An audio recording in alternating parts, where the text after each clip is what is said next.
嘅案例啦，講咧佢嗰個星嘅組合咧就係四七啦，啊，咁當然呢個係佢哋出現咗啲問題咧，咁坎卦度咧就有個七一嘅組合，啊，七一嘅組合，一咧就中男啦，七就少女啦，啊，咁我哋話七一嘅組合咧，如果根據呢個玄空秘旨講咧，就叫金水多情，貪花戀酒，啊，咁即係因為七咧就代表少女，亦都係代表妓女嘅。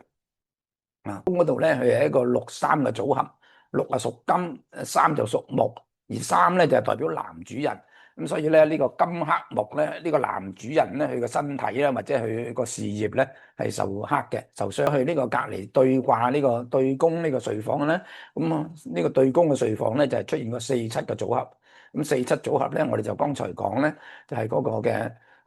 辰酉係歸為不木。咁所以佢哋咧就兩個咧就成日喺間睡房裏面咧就爭吵，咁啊出現咗夫妻關係嘅。